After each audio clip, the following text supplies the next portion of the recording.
Bir-birimizlə qarşılıqlı formada öyrənmək üçün gəlmişik.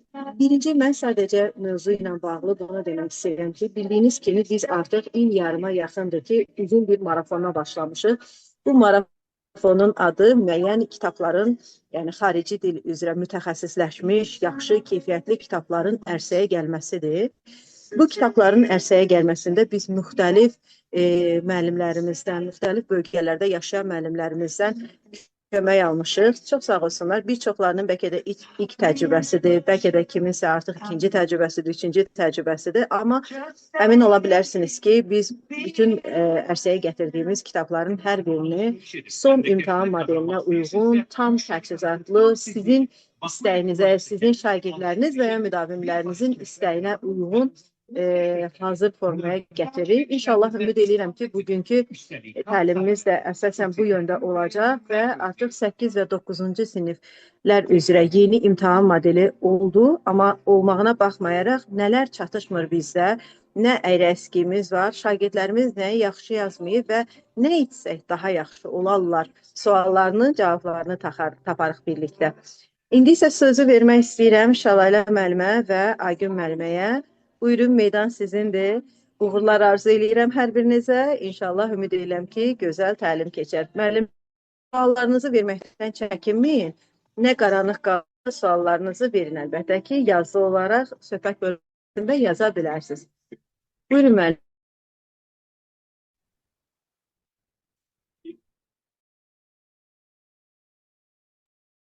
Aygün müəllimə mikrofon.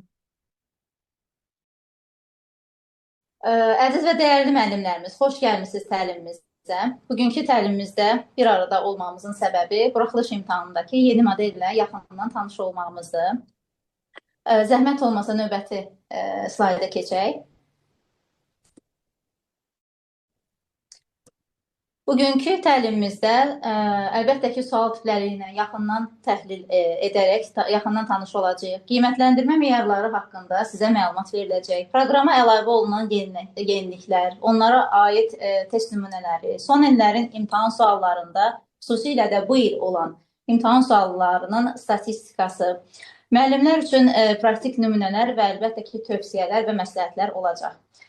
Sonda sizi maraqlandıran sualların cavablandırılması gözlənilir. İstədiyiniz sualı verə bilərsiniz. Sizi maraqlandıran, imtahan modelində hansı sual tipləri ilə yaxından məlumatınız olmasını istəyirsinizsə, onu yönləndirə bilərsiniz. Keçən illə bu ili müqayisə etsək, növbəti slayd zəhmət olmasa, keçən illə bu ili müqayisə etsək, hal-hazırda bu slaydda da göründüyü kimi köhnə ildəki imtahan modeli fərqli idi. 30 test tapşırığı var idi və bu test tapşırıqlarının tərkibində 26 ədəd qapalı tipli və 4 açıq tipli sual var idi. Və burada uşaqların yazı bacarığı yazılı şəkildə ifadə olunan açıq tipli suallar əsasında qiymətləndirilirdi. Hal-hazırda bu ilki cari ilin yeni imtahan modelində isə dəyişikliklər baş verdi bildiyimiz qədərilə. 25 test tapşırığı var və onun tərkibində 23 qapalı tipli və 2 seçim tipli testdir. Eyni zamanda yazı bacarığının tətbiqini göstəricisi olan şəkil təsviri üzrə tapşırıqdır. Burada uşaqların şəkil əsasında hekayə qurmaq tələb edən yazılı tapşırığı əsasında onların illər ərzində öyrəndikləri söz ehtiyatı, yazı bacarıqları, məntiqi ardıcıllıq, rabitə onlarda necə formalaşdığını göstərən yazı bacarığıdır və yazı bacarıqlarını göstərən bu şəkil üzrə, təsvir hekayəsi üzrə də qiymətləndirilir. Növbəti slayd zəhmət olmasa. İmtahan formatının icmalı dedikdə, əlbəttə ki, yeni imtahan modelinin tərkibində olan listening, dinləmə mətni, short text, qısa mətin, reading, oxu mətni və qrammatik suallar, sonda isə şəkil üzrə təsvirdir. İndi sözü çox sevdiyim, dəyərli həmkarım Şəlalə müəlliməyə verirəm. O sizə dinləmə mətni, short text və reading haqqında ətraflı məlumat verəcək. Buyurun Şəlalə müəllimə. Təşəkkür edirəm Aygün xanım. Demək, dinləmə bölməsi ilə davam edirik. Dinləmə bölməsindəki tapşırıqlara bildiyimiz kimi 4 qapalı tipli sual daxildir. Mətnə uyğun sual cavablandırmaq, mətnə uyğun cümləni tamamlamaq, mətnin ümumi məzmununu tapmaq və eyni zamanda mətnə uyğun doğru və yanlış fikirləri müəyyən etmək. Mən istəyərdim ki, ümumiyyətlə dinləməklə bağlı, yəni listening tips ilə davam edeyim.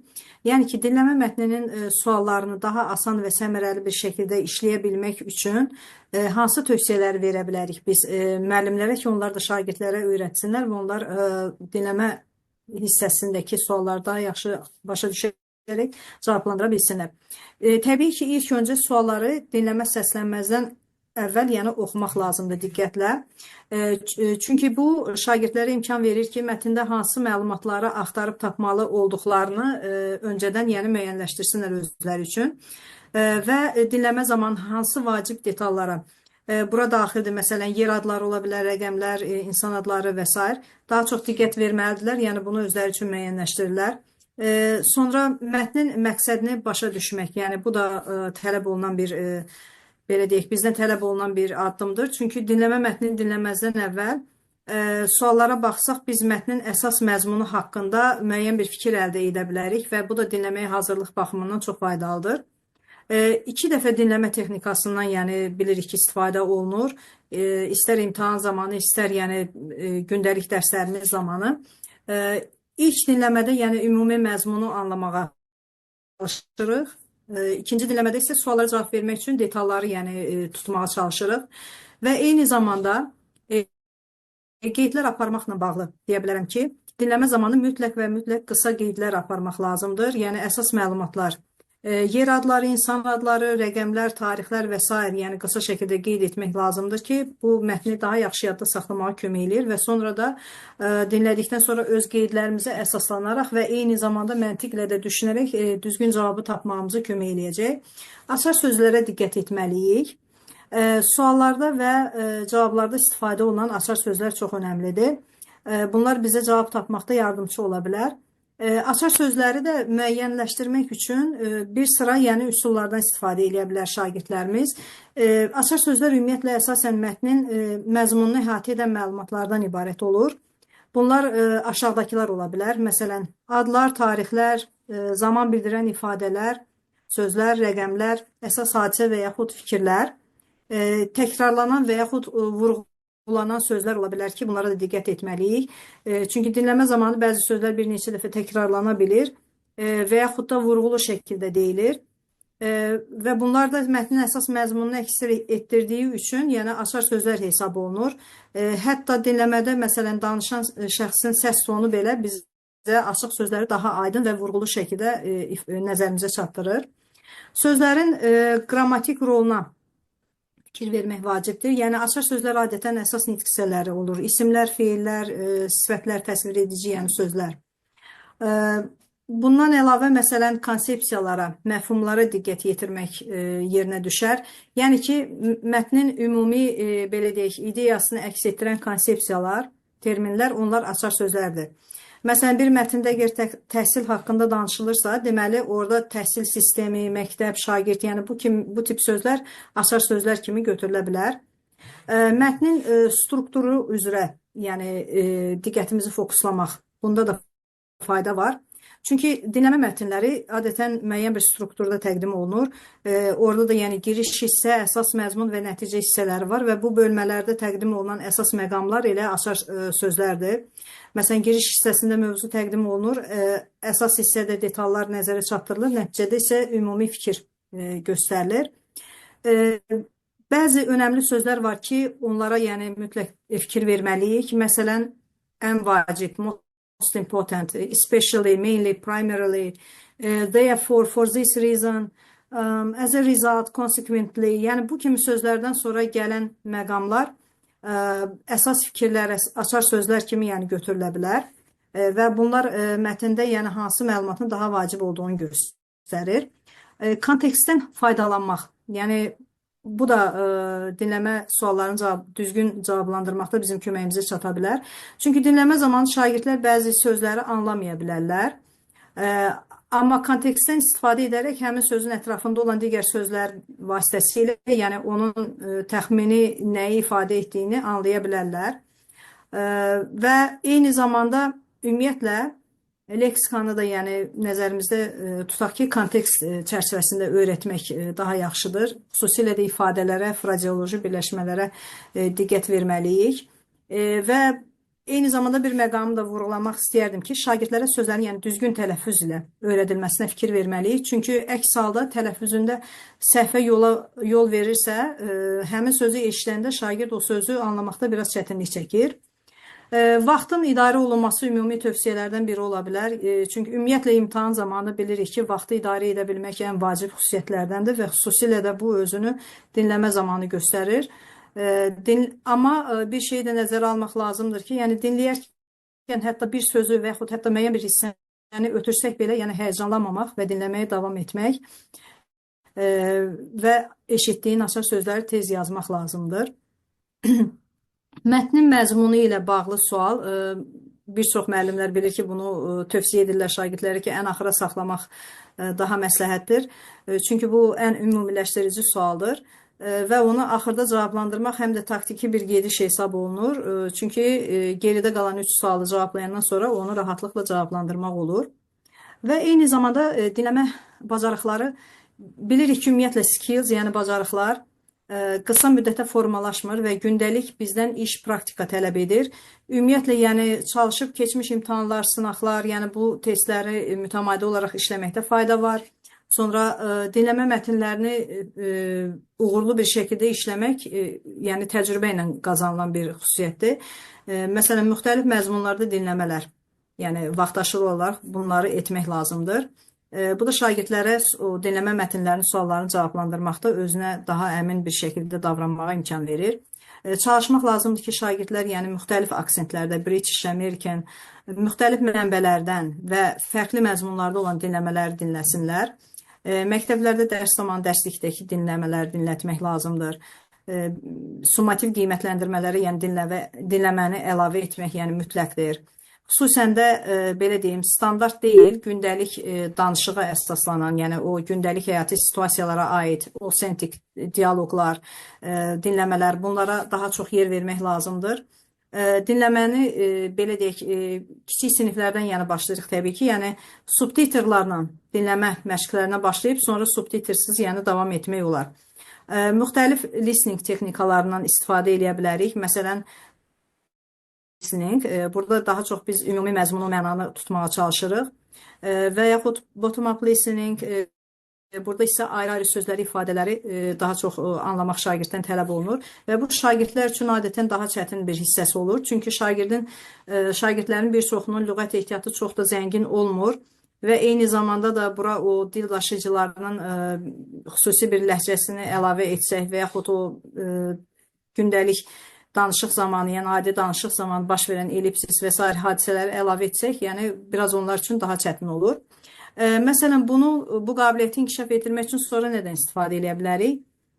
Diktogloss adlı aktivitetdən yararlana bilərik. Bu da nədir? Məsələn, qısa bir mətn müəllim tərəfindən oxunur və yaxud dinləmə şəklində səsləndirilir və şagirdlər mümkün qədər çox sözü eşidib yazmağa çalışırlar və get-gedə də yəni bu onlarda bir alışqanlıq halına gəlir.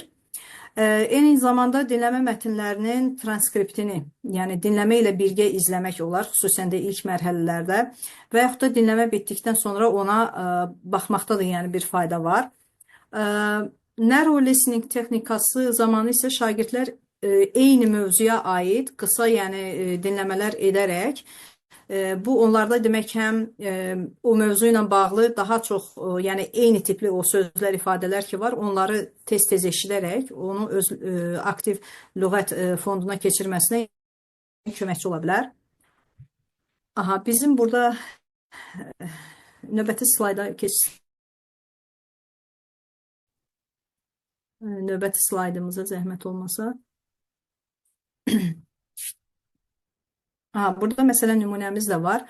Tutaq ki, məsələn dediklərimizə nəzər salsaq, deyirik ki, açar sözlərə məsələn diqqət vermək. Tutaq ki, bu dinləmənin transkriptidir. Baxarkən məsələn görürük ki, ən çox burada hər bir demək olar ki, paragrafda təkrar olunan sözümüz museum, muzey sözüdür və artıq buradan yəni açar söz kimi onu götürə bilərik. Və cavablandırarkən də dediyimiz kimi birinci sual axıra saxlasaq, İkinci sualda məsələn baxırıq, demək ki, bu cümləni tamamlamaq bizdən tələb eləyir. Və təbii ki, burada eşidərkən də biz indi siz burada mətn olaraq bunu görürsünüz, yəni transkript olaraq. Amma dinləmə zamanı, yəni orada açıq-aşkar deyilir ki, interaktiv muzey elə bir yerdir ki, sən orada yəni eksperimentlər eləyə bilərsən, bir çox şeylər eləyə bilərsən elmlə bağlı və doğru cavabımız olaraq biz D-ni burada götürürük. Üçüncü məsələn sualımızda muzey tərəfindən yəni nə təklif olunmur, nə tövsiyə olunmur. Yenə də orada dinləyərkən uşaqlar yəni bütün eşitdiklərini çıxaraq eləmə yolu ilə yəni tapa biləcəklər ki, burada demək learning to make few things dediyimiz o həmin o sözlər ki var idi. Only, always və sair few bunlara demişdik ki, diqqət verək həmişə.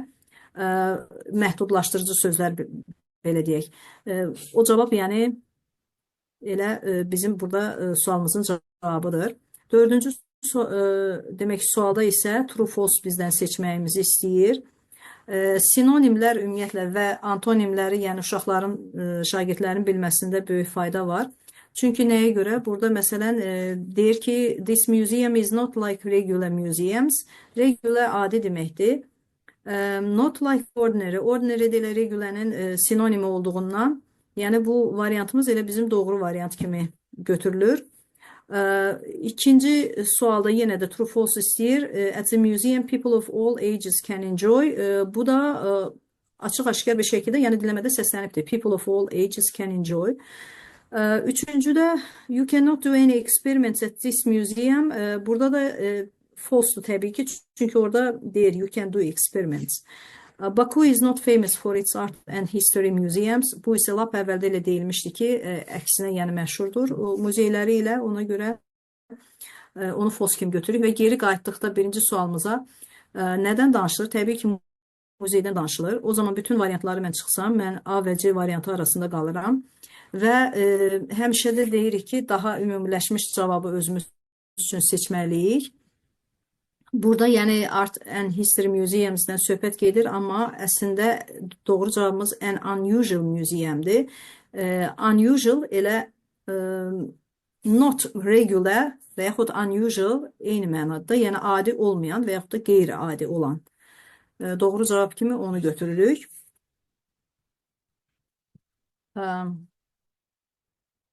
Biz növbəti slayda keçə bilərikmi? Aha. Reading bölməsinə gəldikdə isə reading üzrə 5 qapalı sual tipi təqdim olunur.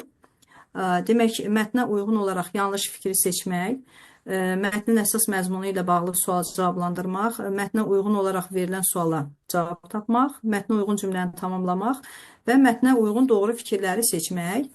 Ümumiyyətlə qeyd etmək istəyərdim ki, həm reading, həm də listeningin öhdəsindən, yəni uğurla gəlməyin yolu comprehensiondan, yəni anlamadan, qavramadan gəlib keçir və qrammatikada olduğu kimi əzbərçilik burada bizim işimizə bir o qədər də yaramır. Çünki hər iki bacarıq yüksək səviyyəli təfəkkürün iştirakını tələb eləyir və üstəlik həm listening, həm də reading mövzuları, yəni haqqında danışılan şəxs, yer və yaxud hadisə haqqında öncədən bilgili olmaq da çox faydalı ola bilər doğru cavabı tapmaqda. Çünki bu da şagirdlərdən bir qədər də dünya görüşünün geniş olmasını, müxtəlif məzmunlarda məsələn qısa mətnlərin oxunmasını bir vərdiş halına gətirməyini istəyir. Bu da davamlı təcrübə ilə, yəni bu bacarığı daha da təkmilləşdirmək olar.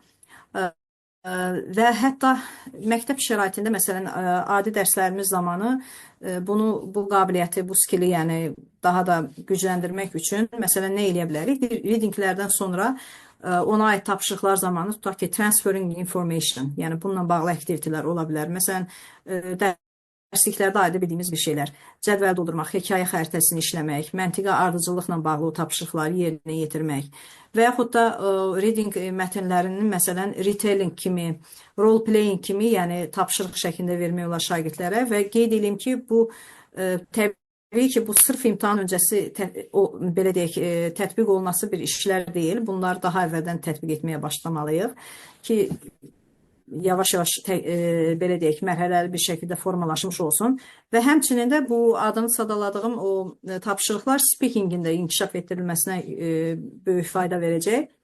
İndi istəyərdim ki, biraz o readinglə bağlı bəzi tipslər paylaşım. Məsələn, nə eləyə bilərik? Oxumazdan əvvəlcə təbii ki, suallarla tanış oluruq və bu dəfə həyəcanımız biraz da az olur. Çünki mətn gözümüzün önündədir və mətni məqsədli oxuyuruq və başlıqlardan, yəni söhbət təbii ki, o kitablarda olan mətnlərdən gedir ki, başlıqlardan, şəkillərdən istifadə edirik, mətnin mövzusunu təxmin etməyə çalışırıq.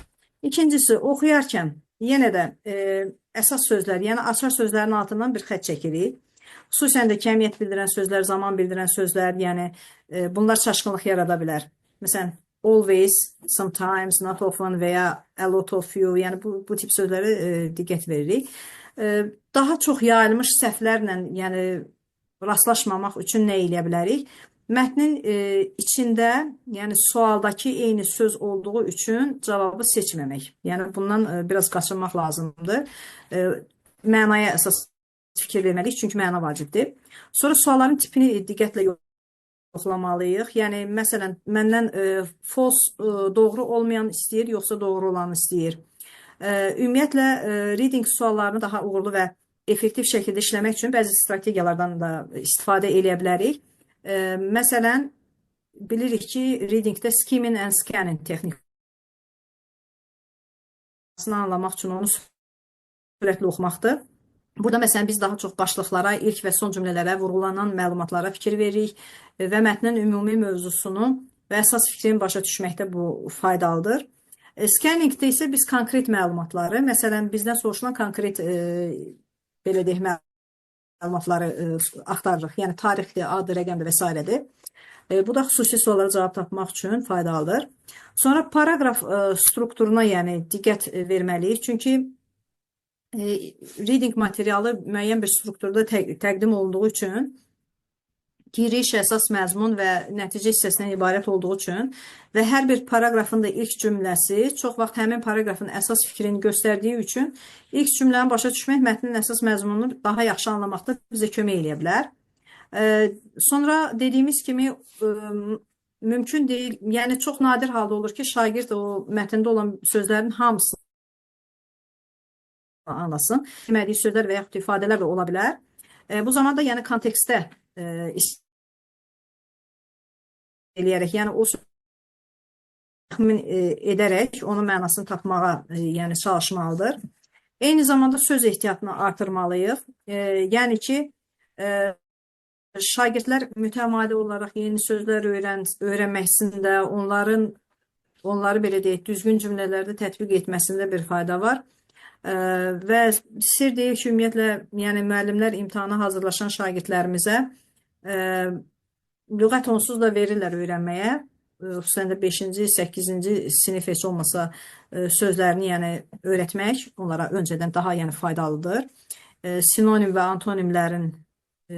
antonimlərlə bir yerdə öyrənmək daha da yaxşıdır. Və eyni zamanda şagirdlərə məsələn aşılamalıyıq ki, parafraz texnikalarına da fikir versinlər. Çünki çox zaman cavablar belə deyək, birbaşa deyil, daha üstü örtülü bir şəkildə, parafraz olunmuş bir şəkildə verilir.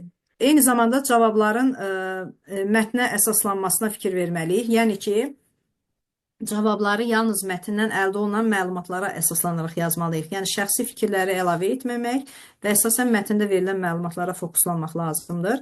Və sualları cavablandırarkən də mətndəki həmin o dəqiq hissələrə əsaslanmalıyıq. Slaydı dəyişsəydik, zəhmət olmasa. Aha. Burada məsələn belə bir nümunə olaraq bir mətnimiz var. Yenə də bunun suallarına məsələn baxsaq, false statement tapmaq bizdən istəyir. Məsələn baxırıq burada bir dəqiqə. Aha. Dediyimiz kimi o sinonim və antonim məsələsinə ki toxunduq. Məsələn, birinci elə false statementdə təbii ki, yəni mətn gözünün qarşısındadır şagirdin və oxuyub ona uyğun tapacaq və burada bilinir ki, classic car parade'dir bu. Klassik maşınlar paradı. Burada isə elə birinci cümlədən aydın olur ki, false cümləmiz elə A variantıdır. Çünki the beauty of modern cars, yəni müasir maşınlardan söhbət gedir və oradan aydın olunur. Bunu çox rahatlıqla tapmaq olur. İkincidə, yox, ikincini saxlayaq, çünki ümumi cavabı soruşur. Növbəti suala baxsaq 3-də nə daxil deyir klassik maşın paradına?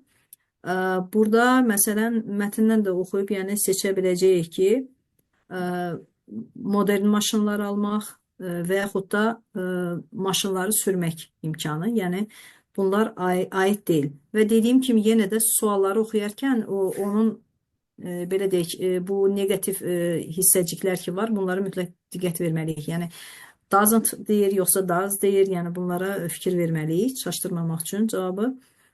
Sonra cümlənin tamamlanması ilə bağlı suala gəldikdə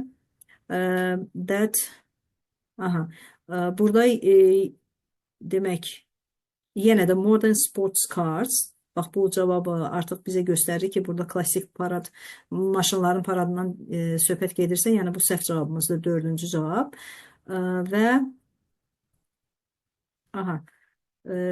race, burada race onlar arasında yarış təşkil etməklə bağlı heç nə yox idi və ona görə səhv cavabımız kimi 2-4-ü götürürük. True olan statementləri seçməyə gəldikdə, yenə də dediyim kimi diqqət tələb eləyir. Məsələn, baxırsan ki, burada mətndə var ki, adətən Heydər Əliyev mərkəzində oradan başlayır. Burada isə qeyd olunub ki, o parad başlayır Bakın küçələrindən keçərək və gəlir adətən Heydər Əliyev mərkəzində tamamlanır. Yəni o tamamlanmaq, başlamaq məsələləri, yəni biraz diqqət tələb eləyir. Bu səhv, yəni cavabdır. İkinci cavabımız doğru cavabdır. 3-də isə yenə də only.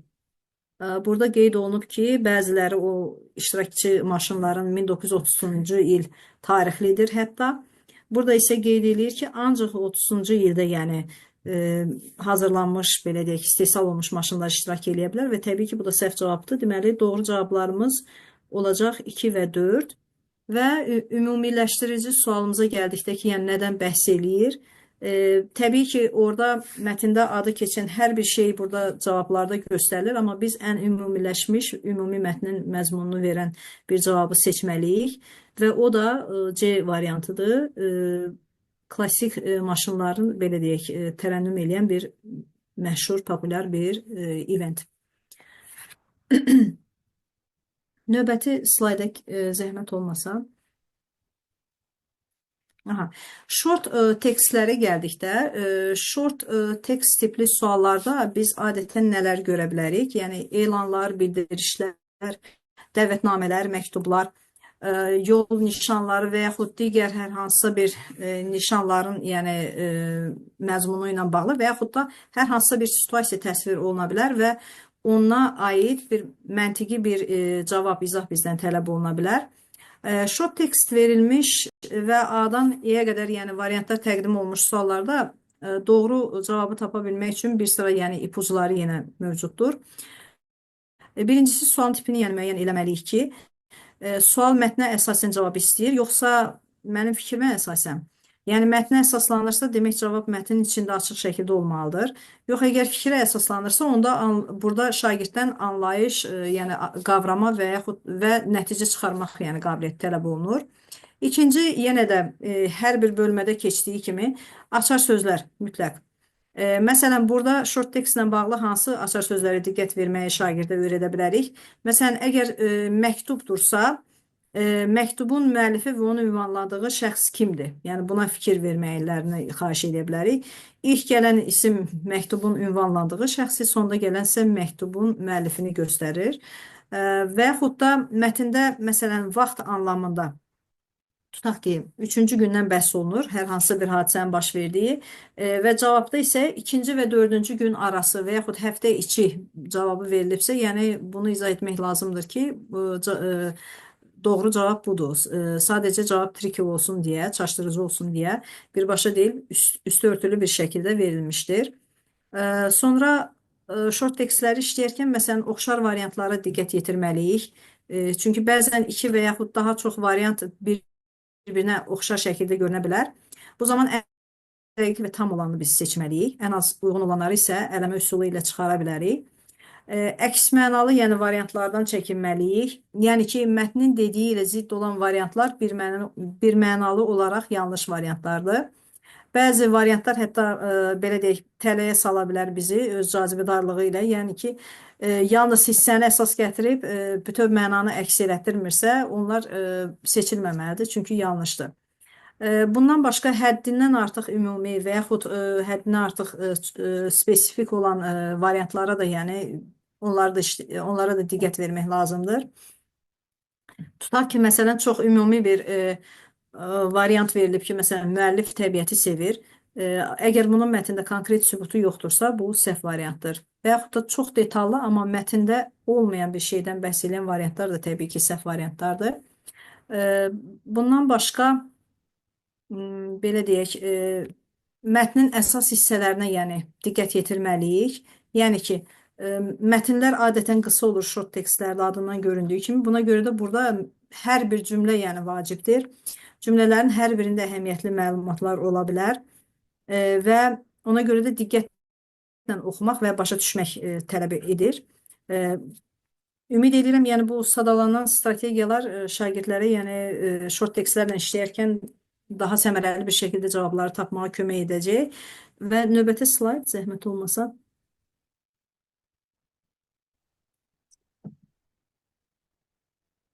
Aha, yox, bundan sonraki. Aha, burada məsələn nümunələrimiz var. Məsələn, short text nümunələri.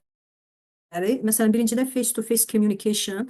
Buna bəhs olunur. Belə deyək də, bu bizdən nə istəyir? Bu məfhumun, bir anlayışın izahını bizdən istəyir. Və mətni oxuyaraq oradan cavabları, məsələn, cavablara baxaraq tapırıq ki, face-to-face communicationdan söhbət gedirsə, təbii ki, e-mail və audio calls are completely reliable. Yəni, bu variantımızı avtomatik çıxa bilərik. Sending long messages is better. Yəni, uzun mesaj göndərmək daha yaxşıdır üzbəüz söhbətdən. Yəni, bu da səhv variantımızdır. Sonra D variantında məsələn yenə də lüğət biraz ehtiyatlı ola bilsin istəyir bizdən. Çünki deyir ki, kommunikasiya təhrif edir informasiyanı. Bu səhvdir. E variantında demək C variantı da səhv variantdır. Niyə? Burada misunderstandingdən danışır. Deyir ki, onun üstünlüyü odur ki, üzbəüz kommunikasiyanın o anlaşılmazlıqları azalır. Burada isə əksini deyir ki, o anlaşmanı azaldır.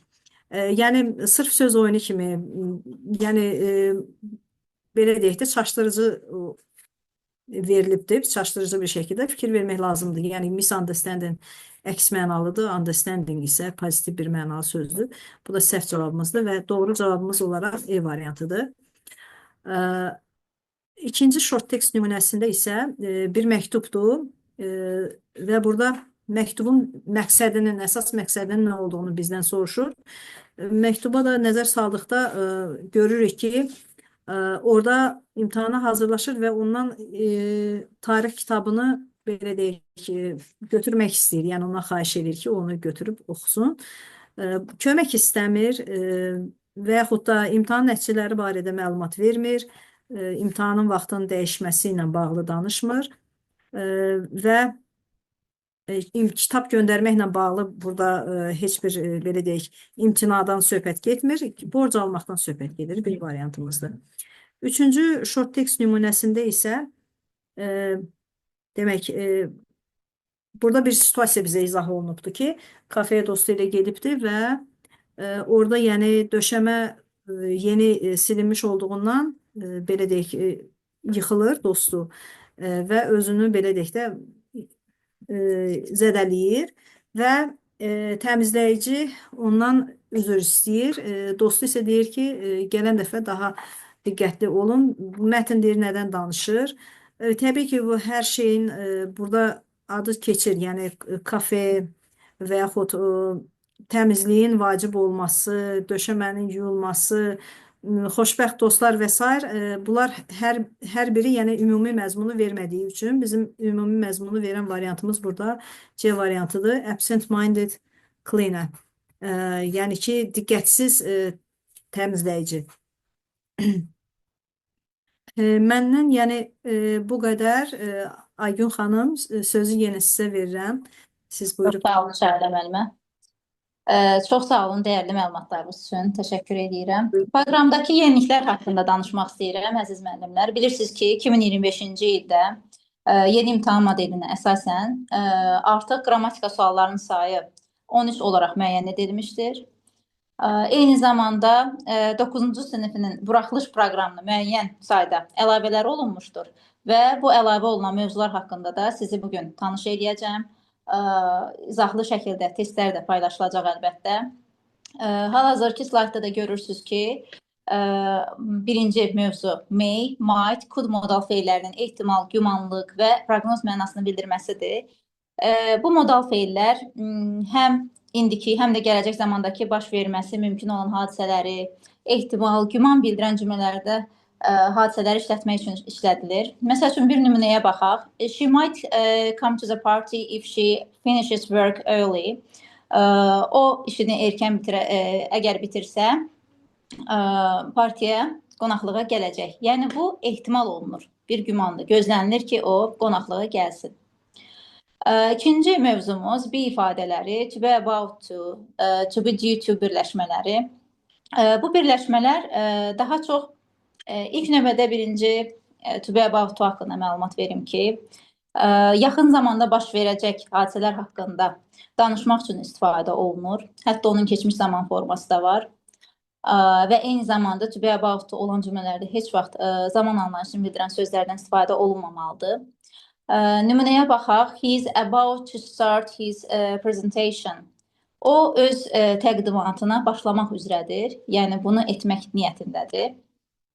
To be due to haqqında isə onu deyə bilərəm ki, o müəyyən bir vaxtda baş verməsi gözlənilən və yaxud planlaşdırılan hadisələr zamanı işlədilir və to be about to-dan fərqli olaraq bu tipli cümlələrdə zaman bildirən sözlərdən istifadə olunur və to be due to-nun keçmiş zamanı yoxdur. Arasındakı əsas fərqlərdən biri də budur. Nümunəmizə baxaq. The train is due to arrive at 6 p.m. Qatarın çatması axşam saat 6-da gözlənilir. Yəni o saatlarda çatır. Göründüyü kimi hər iki ifadə baş verəcək hadisələri bildirsə belə, yenə də aralarında fərq var əlbəttə ki. Həm zaman baxımından to be about keçmiş zamanda işlədilə bildiyi halda to be due to işlədilə bilmir və zaman anlayışı ilə işlənən to be due to-dur. Amma to be about işlədilə bilmir. Növbəti mövzu inkar əvəzlikləri, neither of, no və onun törəmələri nobody, no one, nothing, nowhere və none of-dur. Bu inkar əvəzliklərinin işlədilməsi 8-ci sinif dərsliyində yeni proqrama əlavə edilmiş mövzulardandır. Neither of the answers is correct. Cavabların heç biri düzgün deyil. Bunlar haqqında məlumat verməyə gəldikdə isə biz bilirik ki, neither of-dan sonra cəm isim gəlir və xəbər təkdə olur. Amma none of haqqında diqqətli olmalıdır şagirdlərimiz. Çünki özündən sonra həm cəm isim qəbul edir, həm də salim isim. Cəm isim qəbul edirsə xəbər cəmdə olacaq, salim isim qəbul edirsə xəbərimiz təkdə götürmək lazımdır. Növbəti mövzu müəyyən feillər və sözünlərdən sonra gerundun işlədilməsi.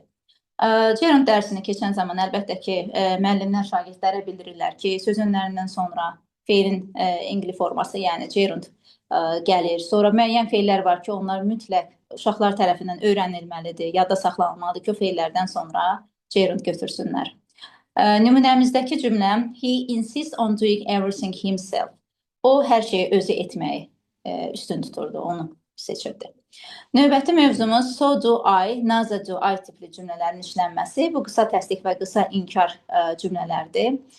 Burada da əlbəttə ki, uşaqlar tədris olanda xüsusilə fikir vermək lazımdır ki, təsdiq cavablarda uşaqların seçimin olmalıdır, inkar cavablarda uşaqların seçimin olmalıdır. Eyni zamanda bəzən batna olan cavablarda da uşaqları məlumatlandırmaq lazımdır ki, fərqli olaraq təsdiq cümlələrdə batı inkar cavabda götürmək lazımdır. İnkar cümlələrdə isə batı təsdiq cümlələrdə götürmək lazımdır. Nümunəmizdəki cümləyə baxaq. She rarely visits the village. Neither does she.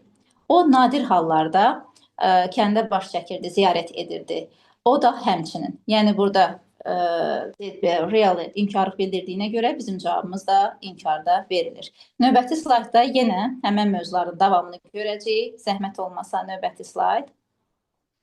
Xahiş və təklif edildikdə sam əvəzliyinin sual cümlələri işlədilməsi. Əlbəttə ki, sam əvəzliyinin təsdiq cümlələrində işlədilməsini bilirik. Amma ki, xahiş və təklif bildirən cümlələrdə eyni əvəzinə samın işlənməsi vacibdir və bu da proqrama daxil olunan mövzulardan biridir. Can I have some water? Please, mən bir qədər su götürə bilərəmmi? Zəhmət olmasa və bu cümlədə bu nümunə işlədilmişdir. Sonrakı mövzu feilin şəxsiz formalarından məslərin müəyyən feillərdən və bir çox sifətlərdən sonra to ilə işlənməsi. 7-ci sinif dərsliyində verilmişdir bu qayda. Bu qayda həm sifətdən sonra to-nun gəlməsi, to və enough işlənən cümlələrdə özündən sonra to-lu məslərin işlənməsi bu mövzuya daxil edilmişdir. The room is too warm to sit in with a jacket. Otaq pencə ilə oturmaq üçün həddindən çox istidir və burada gördüyünüz kimi to-lu feil gəlib. Növbəti sual tipi real şərt budaq cümlələrdir. Əslində, müəllimlər olaraq biz uşaqlara ifli cümlələri, və-lə olan uzlaşmaları əlbəttə ki, keçirik, tədris edirik. Amma bu illəri Dövlət İmtahan Mərkəzi öz abituriyent jurnalında onları xüsusilə vurğulayıb, istər 9-cu sinifdə, yəqin yuxarı siniflərə tədris edən müəllimlər var, 11-ci siniflərin proqramında da növbəti conditionallar proqrama daxil edilib. 9-cu sinifdə real şərt budaq cümlələri, zero conditional və first conditional tədrisi 7-ci sinif dərsliyindən daxil edilmişdir və əlbəttə ki, bizim imtahan proqramımızda da var. Burada hal-hazırdakı cümləmiz bizim first conditionaldır. If it rains tomorrow, we will cancel the picnic. Əgər sabahları yağış yağsa, biz piknikimizi təxirə salacağıq. Belə tipli cümlələrdə xüsusilə nümunədə nəyə şagirdləri diqqət etməyə cəlb eləməliyik ki, tomorrow zaman zərfi if tərəfdə olsa belə, yenə də o tərəfdə, həmən o hissədə gələcək zamanı götürmək olmaz. Bu çaşdırıcı gəlsə belə. Növbəti mövzumuz article mövzusu. 9-cu sinif dərsliyindədir, bəli. Burada article mövzusu bir qədər mücərrəd isimlərin article'dan işlənməsi, nə zaman mücərrəd isimlər müəyyən bir bəlirli, belə deyək, məlum bir vəziyyətdə işlədilibsə, belə bir cümlədə, belə bir ismin qarşısında işlənilibsə, mütləq article işlənməsi vacibdir. Amma ümumi bir mənada əlbəttə ki, cəm isimlər və yaxud da ki, sair isimlərin articles gəldiyini şagirdlərə tədris etməliyik. She always enjoys the peace and quiet of her room. O öz evinin huzurunu və sakitçiliyini çox sevirdi. Növbəti deməli mövzumuz bizim təyin əvəzliklərdir. Both of, either of, all of, every və onun törəmələri. Əlbəttə ki, əvəzliyin çox vacib, təyin əvəzliklərin çox vacib bir bölməsidir. Bu da proqrama daxil edilib və onların özündən sonra of qəbul edən birləşmələri və yaxud da ki, ofsuz gələn hissələri əlbəttə ki, uşaqların diqqətini yetirmək lazımdır. Bu 8-ci sinif dərsliyindədir. Bəli, o dərslikdən artıq şagirdlərimiz həmən sinifdə oxuyan zaman bu qaydanı keçirlər. Either of the dresses looks good on you. Hər iki libasdan biri sənə yaraşır. Hal-hazırda demək olar ki, proqrama əlavə olunan mövzularla bir qədər qısa da olsa sizi tanış elədim. Növbəti, məsəl üçün, proqramdakı yeniliklərdə biz onu vurğulamalıyıq ki, bəzi mövzularda çıxıb. Bəli, Dövlət İmtahan Mərkəzi eyni zamanda əlavə olunan məlumatlarla bərabər proqramdan çıxarılan mövzuları da bizə nəzərimizə çatdırıb. Bunlar hansılardır? Zəhmət olmasa növbəti slayd. Bunlar keçmiş bitmiş zaman, past perfect zaman formasıdır. Modal feillərin məşğulda işlənməsidir. Düzdür, məşğul növün məsul növü tipli suallar proqramda var. Əlbəttə ki, o çıxarılmayıb, amma modal feillərin işləndiyi cümlələrin məşğula çevrilməsi artıq proqramda daxil edilməyib. Feilin şəxsiz formalarından indiki və keçmiş zaman feili sifət formalarını, sifət və zərfə xas olan əlamətləri, indiki zaman feili sifəti və keçmiş zaman feili sifəti artıq proqramda yoxdur. Gerund qalsa belə bu hissə proqramdan çıxarılıb. Daha sonra mürəkkəb tamamlıq proqramda olsa belə, onun to hissəciksiz və ya feilin indiki zaman feili sifət forması olan ikinci qrup feilləri, see, hear, watch, feel, notice kimi hiss duyğu ilə bağlı olan feilləri olan ikinci qrup feilləri artıq proqrama daxil deyildir, müəllimlər. Eyni zamanda sizə bir məlumatı da çatdırmaq istəyirəm ki, bu il 3 zonada 9-cu siniflərin buraxılış imtahanı oldu. Və bu imtahanda bir çox bu təzə mövzular deyək və yaxud da ki, təzə mövzulardan çıxarılmış əlbəttə ki, ola bilməz. Təzə mövzulara aid də nümunələr var idi. Növbəti slaydda bu təzə mövzulara aid bir nümunələr paylaşılıb, zəhmət olmasa. Buradakı testlərdən də bir nəzərə yetirək, həmən mövzular əhatə olunub. Məsəl üçün, information provided by expert was invaluable for research. Deməli, bu cümlədə artıq keçmiş zamanda olduğuna görə elə buradakı məlumat da, oradakı ekspertlərdə və oradakı axtarış da müəyyən olduğuna görə onların qarşısında A variantındakı Z müəyyənlik artiklını seçməli olacağıq. Növbəti artikl sualı, you need juice orange for salad made by mom. Mənim anamın hazırladığı salatda sənin şirəli bir portakala ehtiyacım var. Burada söz birləşməsidir və ikinci tərəfə baxdığımıza görə mütləq artikl istifadə olunacaq. Əlbəttə ki, digər hissədə də müəyyən bir ananın hazırladığı salat olduğuna görə Z artiklidir əlbəttə. Digər sual tipi zamanla bağlıdır. Yenə burada conditional testidir, first conditional. İlk tərəfdə biz mütləq indiki sadə zaman götürəcəyik, digər tərəfdə isə gələcək zaman. Digər variantlara əlbəttə ki, nəzər yetirsək, A variantında 2 gələcək zaman qeyri-mümkündür. C variantının zaman uzlaşması pozulub, D variantında da həmçinin belə bir uzlaşma yoxdur. Y variantında, yəni biz first conditional uzlaşmasına və tərcümə etibarilə uyğunluğa görə B variantını seçirik əminliklə. Növbəti sual qısa təsdiq və qısa inkar suallarıdır. His nephew's job isn't well paid. Onun bacısı oğlunun işi yaxşı ödənişli deyil. Cümləmiz inkar cümlə olduğuna görə konkret təsdiq cavabları, so ilə olan, to ilə olan cavablara heç baxmırıq, çünki onlar təsdiq cavablardır. Və beləliklə də birinci, üçüncü və dördüncü cavablar bizim inkar cümləmizə uyğundur. Üçüncü cümlə bayaqları mən sizə məlumat verdim. Əgər inkar cümlədirsə, batla olan cavabımız mütləq təsdiqdə verilməlidir. Əgər ki, cümləmiz təsdiqdə olsaydı, batla olan cavab inkardaydı. Buna görə biz üçü də orada doğru götürmüşük. Sonuncu sualımız, my students try to solve the problem, but of them could. Deməli, mənim şagirdlərimin hər ikisi problemi həll etməyə çalışdı, ancaq heç biri bacarmadı. Onların heç biri bacarmadı. Bu testdə nəyə diqqət edirik? Birinci tərəfdə cəm isimlə işlənən əvəzlik olmalıdır. İkinci tərəfdə isə of-la işlənə bilən bir əvəzlik olmalıdır. Nəzər yetiririk ki, A variantındakı everydən sonra of gəlməyəcək. Digər variantlarda isə, məsəl üçün B, C və Y variantlarında bat ziddiyyət bağlayıcısına görə tərcümə düzgün gəlmir. Uyğun olmadığına görə biz D variantını rahatlıqla seçə bilərik. Növbəti slaydda müəllimlər çox maraqlı bir məlumat sizinlə paylaşacağam. Təlimimizin ən maraqlı məlumatlarından biridir. Bu ilki 3 zonada olan 9-cu sinif buraxılış imtahanında qrammatik sualların statistikasını görürsünüz. Bunlar haqqında qeydlər götürmüşəm, qeydlər aparıb, araşdırma etmişəm. Bilirəm ki, çox bir müəllimlərə, xüsusilə də şagirdlərin nəticəsini izləyən, onların uğurlu nəticəsi ilə maraqlanan müəllimlər üçün də çox önəmli bir məlumatlardan biri olacaq. Məsəl üçün, ekranda gördüyünüz slaytda birinci tense formundan danışmaq istəyirəm. Fikir verirsinizsə, hər 3 imtahanda 13 aprel, 20 aprel və 27 apreldə zamanla bağlı sual düşüb, bəli, və hər üçündə də keçmiş sadə zamandır. Sadəcə 20 apreldə keçmiş zaman eyni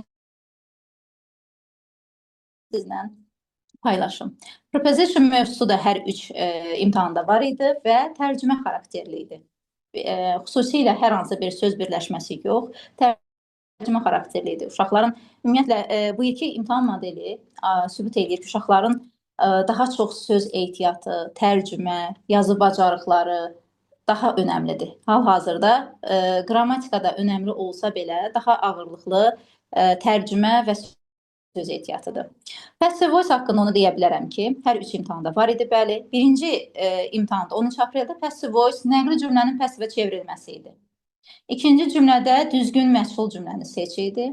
Sonuncu cümlədə yenə nəqli cümlənin məşğula çevrilməsi idi. Pronoun bölməsindən sual ancaq 13 apreldə oldu müəllimlər. 20 aprel və 27 apreldə pronounla bağlı sual yox idi. 13 apreldəki pronounla bağlı sualımız bir cümlənin tərkibində istər işarə əvəzliyi, istərsə də yəlik əvəzliyi olan bir cümlədən istifadə olunmuşdu. Definitionlarla bağlı belə bir məlumat vermək istəyirəm sizə.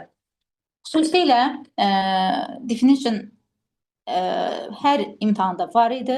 Hətta belə bir şey deyim ki, 27 apreldə o tipdə 2 sual var idi. Yəni necə?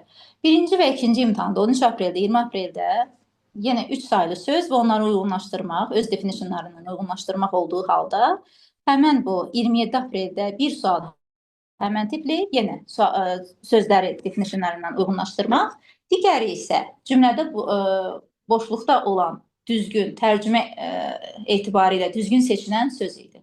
Yəni bu da bir növ tərcüməyə və definition tapşırıqlarını uğurlu yerinə yetirən şagirdlər üçün yaxşı yazıla biləcək sual tipidir. Modal feillər bəli hər üç imtahanda var. Agreement bölməsi, mübtəda xəbər uzlaşması hər bölmədə, hər imtahanda 13 aprel, 20 aprel və 27 apreldə vardır. Artikel barəsində onu deyə bilərəm ki, artikel tərcümə xarakterlidir. Yəni xüsusilə hər hansı bir qayda orada yox idi ki, belə deyək də, müəllimlər məni anlayır bu dəqiqə. Hər hansı bir xüsusi, biz bilirik ki, orada coğrafi ad olsun və yaxud da ki, məkan adı olsun, tarixi tikili olsun, elə bir şey deyil. Əsasən yenə tərcümə tələb eləyən tipli tapşırıqlardan idi. Sinonim antonimi də xüsusi vurğulamaq istəyirəm bu imtahan statistikasında. Burada ikisi bir yerdə yazılmasına baxmayaraq, hər birinə ayrı-ayrı sual idi. Yəni, hər imtahanda bir sual isə antonim idi. Buradakı şagirdləri qabaqcadan xəbərdar etmək lazımdır ki, həm sinonim şəklində, həm də ki, close meaning, yaxın mənalı, antonim, həm də ki, opposite meaning şəklində sual düşə bilər. Conjunction haqqında nə qeyd etmişəm? Birinci imtahanda qoşa bağlacılardan istifadə olmuşdu. Neither nor, both and, either or və s. İkinci və üçüncü imtahanlarda 20 aprel və 27 apreldə bağlayıcı sözlər idi. Yenə tərcümə tələb eləyirdi.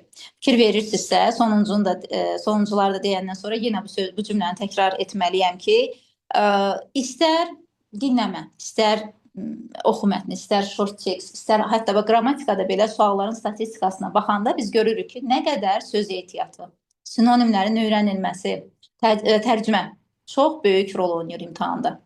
Yəni bu bacarıqları belə deyək, aşağı siniflərdən və yaxud da ki, hansı 9-cu sinif olsun, 10, 11 olsun, şagird əgər yüksək nəticə əldə etmək istəyirsə, mütləq söz ehtiyatını artırmalıdır və disiplinli çalışmalıdır. Tərcümədən də qaçmamalıdır. Bilirəm ki, müəllimlərin yaralı yeridir. Tənbəl şagirdlər həmişə tərcümədən qaçırlar. Asanda gedirlər. Interpretive sentence haqqında onu bildirə bilərəm ki, birinci imtahanda tək question bölməsindən sual var idi. İkinci imtahanda sual sözü idi. Üçüncü imtahanda da 27 apreldə də deməli sual sözündən istifadə olunmuşdu. Noun bölməsindən birinci imtahanda sual yox idi. İkinci imtahanda yəlik hal, passive case haqqında sual tipi idi və sonuncu imtahanda isə compound nouns, mürəkkəb isimlərdən sual düşmüşdü. Əlbəttə ki, bilirsiniz ki, imtahanlarda sual bölgüləri belədir ki, həm asan, həm orta, həm də çətin tipli düşür. Amma yenə də orta müqayisədə onu deyə bilərəm ki, suallar bu il çətin deyildi. Savadlı şagirdlər, məsuliyyətli şagirdlərin öhdəsindən gələ biləcək tərzdə idi. Növbəti slayd zəhmət olmasa. Növbəti slayd bizim növbəti sual, sonuncu sual tipimiz şəkil təsviridir müəllimlər. Şəkil təsviri bilirəm ki, çox müəllimə maraqlıdır və mənə Dəfələrlə müəllimlərdən ünvanlanan bir sual var ki, şəkil təsvirini necə şagirdlərdə inkişaf etdirmək olar? Necə eləyək ki, şəkil təsvirini uğurlu alınsın, şagirdlər mənimsəsin bu tapşırığı və əlbəttə ki, onun qiymətləndirilməsi. Tapşırıq haqqında məlumat verəndən sonra mütləq qiymətləndirməni xüsusi vurğulayacağam, çünki bu əsas məqamlardan biridir. Sizə nə deyə bilərəm şəkil təsvirindən, əziz həmkarlarım? Bilirsiniz ki, şəkil təsvirində artıq 3 şəkildən ibarət olur tapşırıq və bu 3 şəkildə təsvir olunan hadisələr bir-biri ilə əlaqələndirilməlidir.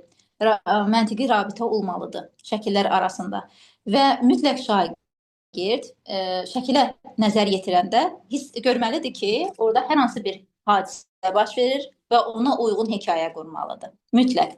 Çünki şagird onu nəzərə almalıdır ki, bəzən öz şəxsi təcrübəmdən də irəli gələrək bunu deyə bilərəm ki, şagirdlər sadəcə şəkli təsvir etməyə çalışırlar. İstəyirlər ki, şəkildə nə görürlər, ancaq orada təsvir versinlər, bitsin. Amma bu tapşırığın mahiyyətini başa düşmək lazımdır. Çünki bu tapşırıq nəyi tələb eləyir? Şagird gördüklərindən hekayə qursun, məntiqi rabitə yaratsın, hər şəkildəki hadisələri ardıcıl olaraq hekayə şəklində qəhrəmanlara ad verərək bir növ hekayə şəklində onları yazıya alsın. Və əlbəttə ki, bu yazı tapşırığının çox böyük, belə deyək, izahı var. Nəyə görə bu sual tapşırığı önəmlidir və nəyə görə bu qədər də qiymətləndirmə meyarında da işlədəcəksiniz, nəyə görə bu qədər də balı çoxdur? Çünki şagirdlər illərdir öyrəndikləri vərdişləri bu tapşırıqda hamısını bir yerdə göstərəcək. Orada onlar bu tapşırıqda artıq, belə deyək, cümlə qurmaq qabiliyyəti, onların söz ehtiyatı necədir, qrammatik bilikləri nə dərəcədə mükəmməldir, sonra və əlbəttə ki, onların öz xəyalları, xəyali gücləri, bacarıqları necədirsə, öz təxəyyüllərini də göstərmə bacarıqları var bu tipli tapşırıqda. Növbəti slayd zəhmət olmasa, növbəti slaydda hekayənin quruluşunu sizin nəzərinizə çatdırırıq. Introduction girişdir. Bilirsiniz ki, hər bir hekayənin, hər bir şəkil təsvirinin əlbəttə ki, girişi olmalıdır. Və burada hekayənin əsasından başlamaq lazımdır. Əsasən birinci qəhrəmanlara ad verilməlidir, onların harda, hansı məkanda olduqları, hadisənin başlanğıc yeri olmalıdır giriş.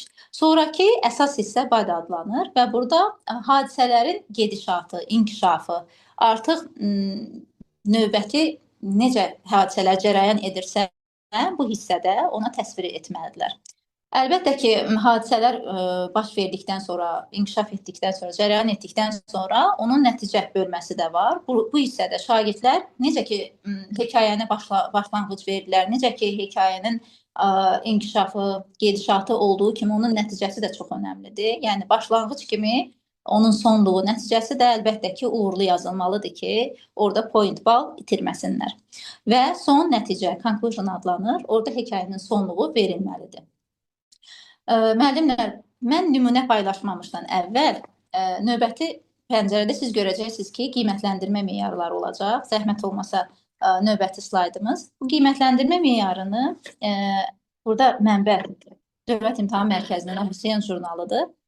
Bu meyarlarda deməli, Dövlət İmtahan Mərkəzi çox açıq bir şəkildə bizə istiqamət verir. Yəni, biz şagirdlərimizi necə yönləndirməliyik, bu hekayə qurmaq baxımından necə yönləndirməliyik? Çox xahiş edirəm ekrana toxunan zaman ola bilər ki, müəllimlərimiz bilmədən orada hərəkətlər edirlər. Onları xahiş edirəm, dayandırın. Əgər nəzər yetirsəz, burada meyarı görəcəksiniz. Meyarda 2 balla tanış olaq. 2 bal nə deməkdir? Artıq şagird orada 3 şəkil arasında məntiqi ardıcıllığı gözləməklə, hər şəklin təsvirini verməklə çox aydın, detallı şəkildə məlumatlandırıcı bir hekayə yazır. Əlbəttə ki, hekayədəki dediyim kimi qəhrəmanlara ad verir, oradakı hadisələri ardıcıl şəkildə gördüklərini hekayə şəklində yazır. Eyni zamanda söz sayı burada çox önəmlidir. gördüyünüz kimi meyarda 35 söz yazılıb. Yəni 35 sözdən çox ola bilər əlbəttə, amma az olmamalıdır. Çünki az olarsa o meyarda göründüyü kimi, indi tanış oluruq, meyarda göründüyü kimi onun balın hesablanmasına əlbəttə ki, təsir eləyəcək. Desəz ki, 1 balın 2 baldan fərqi nədir? Əgər ki, uşaq düzdür, öz fikrini, şəkildəki hadisələri təsvir etsə belə, söz bazasının, söz ehtiyatının az olması, qrammatik səhvlər, məntiqi ardıcılığın pozulması problemlər, eyni zamanda söz sayının az olması. Bu, onun balının aşağı düşməsinə, yəni 2 balla deyil, tam balla deyil də, onun yarısı ilə qiymətləndirilməsinə səbəb olacaq. Buna görə şagirdlərimiz bilməlidirlər ki, bu hekayənin qur'anlı şəkil təsvirində çox diqqətli olmalıdırlar. Onlar şəkillər arasındakı ardıcıllığı, söz ehtiyatının daha dolğun istifadə olunmasına diqqət eləməlidirlər. Əgər ki, söz sayı 20 sözdən aşağıdırsa, siz onu bilin ki, artıq onların yazı tapşırıqları qiymətləndirilməyəcək. Bunu nəzərə alın. Burada qeyd olunduğu kimi. Əgər şagird müəyyən qədər fikrini ifadə edib, qısa, konkret, amma söz sayı 20-dən aşağıdırsa, orada artıq çox əfsuslar olsun ki, onun yazdığı hekayə qiymətləndirilməyəcək. Çox sayıda mənə gələn suallar var ki, müəllimlər mənə yönləndirmişdilər ki, müəllimə, bəs söz sayını sayarkən uşaqların yazdığı yazı tapşırığında artikel, söz önü, bunlar nəzərə alınırmı? Bəli, orada yazılan hər bir artikel, söz önü və yaxud da ki, bağlayıcı sözlər əlbəttə ki, nəzərə alınır. Saya sayılır yəni. Xüsusilə də onu bildirməliyəm ki, şagirdlər mürəkkəb cümlələr işlətməlidir, bağlayıcı sözlərdən istifadə eləməlidirlər. Yəni, dolğun, tam ballıq əgər yazı işini qiymətləndirilməsini istəyirlərsə, onlar mütləq və mütləq mürəkkəb cümlə qurmağı bacarığı olmalıdırlar. Bu il onun deyim ki, ilk ildir. Şagirdlər artıq bu cür imtahanla tanış oldular. Artıq bundan sonra onların növbəti illərdə yenə bu tipli inşallah belə bir imtahan tipi gözləyir, amma onu şagirdlərin nəzərinə çatdırmaq lazımdır ki, get-gedə bu yazı işlərindəki tapşırıqlara olan, qoyulan meyarlar daha kəskin vəziyyət ala bilər. Nə mənada deyirəm? Çünki belə deyək də, qrammatik sayılar növbəti slaydda olacaq. Hələ ki, bunu sonlandıraq, 0 balda izah eləyəndən sonra deyə bilərəm ki, hal-hazırda Dövlət İmtahan Mərkəzi elə öz jurnalında da bildirib ki, səhv sayı 6-ya qədər keçərlidir. Yəni necə? Balı tam salmaq üçün 6-nı qrammatik səhvlərin sayı 6-nı keçərsə cərimə olunacaq. Orada artıq avtomatik bal aşağı düşməlidir. Hətta o uşaq dolğun məzmunlu esse yazsa belə, belə bir hekayə yazsa belə. 0 bal nə vaxt, hansı şagirdlərə 0 bal vermək lazımdır? Əgər ki, yazdıqları arasında heç bir əlaqə yoxdur, heç bir, belə deyək ki, bir düzgün cümləsi yoxdursa, qrammatik səhvləri hər cümlədə 2 və 3 ədəddirsə, onu artıq, belə deyək ki, qiyməsini 0-dan artıq vermək olmaz. 0 balla qiymətləndiriləcək. Növbəti slayd zəhmət olmasa, bu slaydda gördüyünüz kimi ardıcıllıq, məntiqi rabitə var, qrammatika meyarı var və söz ehtiyatı meyarı var. Buradan da bəlli olur ki, artıq Dövlət İmtahan Mərkəzi bizim şagirdlərimizi, 9-cu sinif şagirdlərini tək ancaq məzmunla qiymətləndirmir. Yəni, eyni zamanda yazılan yazı işinin, oradakı olan hekayənin məntiqi arasındakı məntiqi rabitə, sonra qrammatikadakı səhvlər, eyni zamanda söz ehtiyatının dolğunluğu. Uşaq ola bilər ki, qrammatik səhvi olmayıb, amma o qədər sadə sözlərdən istifadə edib ki, yəni öz sinfinə, biz bilirik öz sinfinə uyğun olmayan, biz bilirik ki, 9-cu siniflər A2 sayılır və o A2 səviyyəsinə aid olmayan, çox aşağı sinif sözləri, çox sadə sözlər işləyibsə, artıq onun söz ehtiyatında olan balı aşağı düşür. Qrammatikada səhvləri çoxsa, qrammatikada bal aşağı düşür. Məntiqi rabitədə çox zəif bir yazı işi yazıbsa, o aşağı düşəcək. Yəni, bunların hamısını şagirdlərimizi çatdırılmalıyıq.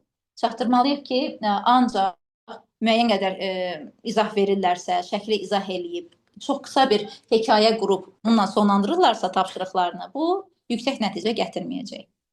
Eyni zamanda aşağıda qeyddə görürsünüz ki, 0 bal A meyarı üzrə 0 bal verildiyi halda digər meyarlar üzrə yoxlama aparılmır. Bu nə deməkdir? Bu o deməkdir ki, əgər məsəl üçün uşaq belə deyək, hekayəni qurub, amma məzmun yoxdur, dolğunluq yoxdur. Hekayə söz yığınından ibarətdir.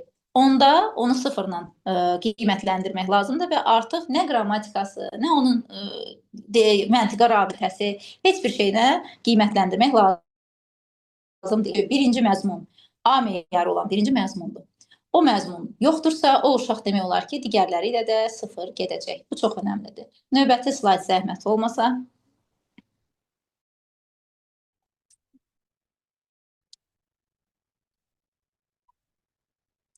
Bu slaydda da yenə fikir verirsinizsə, səhvlərin ümumi sayı 2-dirsə. Məsəl üçün, uşaq çox dolğun yazıb, hər şey yerindədir və 2 qrammatik səhvi var. Yenə də orada balda dəyişiklik baş vermir. Səhvlərin ümumi sayı 3-5-dirsə, yəni bu səhvlər nə ola bilər? Səhvlər ola bilər zaman səhvi, səhvlər ola bilər artiklın işlənməsi, mübtəda xəbər uzlaşması və onu da bildirim ki, müəllimlər, bəzən hekayədə uşağın etdiyi səhvlər eyni ola bilər. Yəni belə deyək, 4-5 ədəd artikl səhvi 1 sayılır. 4-5 ədəd zaman uzlaşması səhvi 1 sayılır. Yəni bunlara ayrı-ayrı saymaq lazım deyil. Bunlar eyni təkrarlanan səhvlər bir ədəd hesablanacaq. Onu nəzərinizə alın. Və eyni zamanda səhvlərin ümumi sayı 6-dan çoxdursa, bu o deməkdir ki, uşağın məsəl üçün məzmunu tam balla 2 ilə qiymətləndirildiyi halda qrammatikası onun 6 səhvi keçirsə artıq yarım bal orada silinəcək, itirəcəkdir. Çünki necə ki məzmun önəmlidirsə, qrammatika da önəmlidir. Yəni 6-nı keçdisə, avtomatik orada yarım bal itirir uşaq. Eyni zamanda müəllimlər, onu bildirmək istəyirəm ki, dinləmə mətninin 4 sual tipi var idi. Onun axırıncısı, dördüncüsü 4 hissədən ibarətdir. Doğru və yanlış. Şəlalə müəllimə bizə məlumat verdiyi bölmə. O bölmənin qiymətləndirməsindən də məlumat vermək istəyirəm. Əgər 4-cü sualda, əgər o 4 hissədən 3-ünə doğru cavab verib, birinə səhv cavab veribsə şagird, o yarım balla qiymətləndirilir. Yox, ikisinə doğru, ikisinə səhv cavab veribsə, o 0 balla artıq qiymətləndiriləcək. Daha sonra qrammatik suallarda axırıncı açıq tipli, məsəl üçün 1, 2, 3 və yaxud da 2, 4, 5 açıq tipli testlərdə də şagird bəzən ikisini düz, birini yanlış və yaxud da 2 səhv, 1 doğru götürsə belə, artıq 1 səhv olsa da onu 0 balla qiymətləndiriləcək. Bəli, bunu nəzərə almaq lazımdır. Və essay ilə bağlı olan hissəni də özünüz bilirsiniz ki, orada artıq essay ilə bağlı ilə birinci meyarı bəlkə pəncərədə də paylaşdıq ki, nəinki məzmun, artıq orada qrammatika, söz ehtiyatı və eyni zamanda da rabitə ardıcıllığı çox önəmlidir və qiymətləndirilir. Və bütöv balı onun 5 ballıqdır. 5 baldan cərimələr, eyni zamanda əgər orada ehtiyac olarsa, balı azaltmalar da olacaq. Növbəti slayd zəhmət olmasa. Burada 27 apreldə də elə nümunə var ekranda. Eyni zamanda bu bizim kitabdan, bayaqdan elə nümunələr də bu kitabdandır. Ola bilsin ki, aramızda çox saylı müəllimlər, bu bizim həm müəllif olduğumuz Şəlalə müəllimə ilə və digər müəllimlərlə həməlif olduğumuz çox gözəl bir, məsləhətli bir vəsaitdir, 8-9 English. O, bu il yeni imtahan modeli ilə tam uyuşur. İstər dinləmə, istər short text, istər reading, oxu mətni üzrə tapşırıqlar, istər qrammatika. Qrammatikanın statistikasını hazırlayanda mən bizim kitab ilə, həməlif olduğumuz kitab ilə onun arasındakı oxşarlığı, uyğunluğu görəndə mən həm təəccübləndim, həm mənə çox xoş gəldi. Elə bir ki, demin verdiyi bizə proqramdan çox tamamilə uyğundur. Statistikada onu göstərdi, o tapşırıqların uyğunluğu, eyni dərsliklərə əsaslanması buna bir sübutdur. Burada gördüyünüz şəkil üzrə mən sizə nümunə göstərəcəm və o nümunə eyni abituriyent, deməli, abituriyent jurnalındakı ballar üzrə nümunələri ilə üst-üstə düşür. Yəni necə? Zəhmət olmasın, növbəti slaydda baxaq. Şəkil yadınızda saxlayın, zəhmət olmasın. Çünki bu şəkil haqqında indi həm tam ballıq, həm yarım ballıq, həm 2 ballıq və 0 ballıq nümunələrlə paylaşacağıq. Bu, deməli, burada 5 ballıq essay nümunəsini bir nəzərdən keçirək. Bu essedə verilən hadisələr tamamilə əks olunur. Yəni istər birinci şəkil, ikinci şəkil və üçüncü şəkil arasında deməli ardıcıl baş verən hadisələr rabitə ardıcıllığı ilə, məntiqi ardıcıllıqla verilib. Söz ehtiyatı dolğun şəkildədir. Qrammatik səhvlər yoxdur. Başlanğıc var, əsas hissə var və əlbəttə ki, sonluq var və söz sayı 51-dir. Burada biz onu fikir veririk ki, eyni zamanda bağlayıcı sözlərdən də istifadə olunur. Tranzit sözlər, bağlayıcı sözlər çox önəmlidir müəllimlər. Əgər uşaq tam bal almaq istəyirsə, bağlayıcı vasitələrdən, mürəkkəb cümlələrdən mütləq və mütləq istifadə olunmalıdır. Nəzər yetirsəz, A meyarı üzrə 2, B meyarı üzrə 1, C meyarı üzrə 1, D meyarı üzrə 1. Qrafik ümumi sayı 1-dir. Ümumi sayı 1-dir. Buna görə cərimə tətbiq olunmayacaq. Bəli. Və ona görə də bu tam 5 ballıq esse nümunəsidir. Növbəti slayd zəhmət olmasa. Növbəti slaydımızda 3.5 ballıq esse nümunəsi var. Altından xətt çəkilən sözlər şagirdin buraxdığı səhvlərdir. Məsələn, cümləyə bir nəzər yetirək. Orada neighbors. Əlbəttə ki, orada apostrofdan əvvəlki s artıqdır. Onun bir səhvi. Orada she quickly olmalıydı. Sonra a kind firefighters orada var idi. Bu məsəl üçün düzgün deyil. Sonra come yox came olmalıydı. Zaman ardıcılığı düzgün deyil. Sonra keçmiş zamanın sonuna s artırılıb. Yəni səhvlərin ümumi sayı burada çox olduğu üçün artıq cərimə tətbiq olunur. Cərimə də var. Eyni zamanda bax bu essedə əvvəlkindən fərqli olaraq fikir versəz, söz ehtiyatı zəifdir, əlaqə pozulur.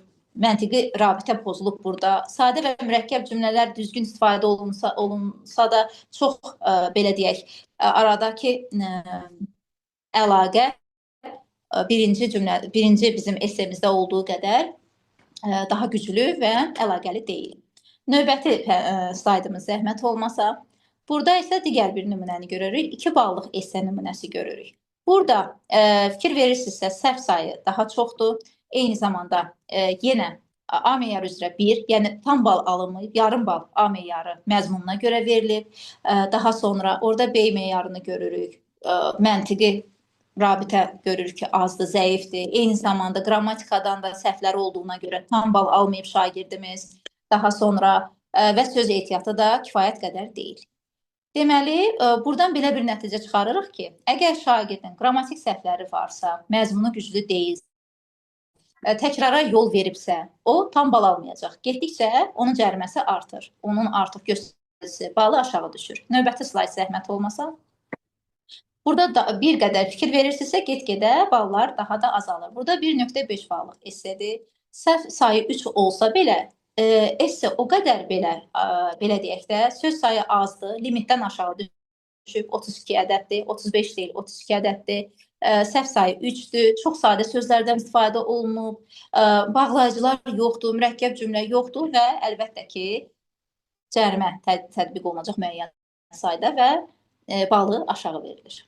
1.5 ballıq esse nümunəsidir. Növbəti slayd zəhmət olmasa, burada 0 ballıq. 0 ballığa bir nəzər yetirək. Demək olar ki, heç bir əlaqə yoxdur. Söz yığınından ibarət bir şəkil təsviridir bu. Ona görə də bu 0 balla qiymətləndirilir. Fikir verdiksə A meyarı, B meyarı, C və D meyarı avtomatik. Deməli, A meyarına 0 verdiksə, digərləri də elə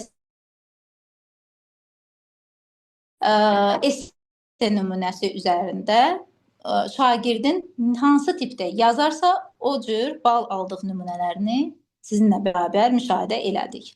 Növbəti slayd zəhmətə. Sual cavaba gəldik. İndi Şəhanə müəllimə ilə mən. Əgər sizi maraqlandırılan suallar varsa, buyurun, çox böyük məmnuniyyətlə sizin suallarınıza cavab verə bilərik.